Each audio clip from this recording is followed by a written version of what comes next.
What is a must-try go-to on Wyandotte in Kansas City Crossroads? Mildred's. Hi, I'm Gina Walton with the Walton Home Team, and here is another one of our Kansas City favorites.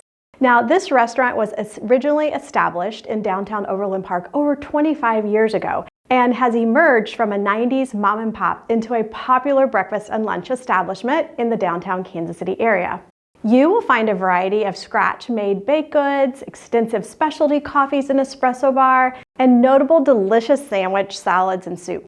Mildred's has all the bases covered.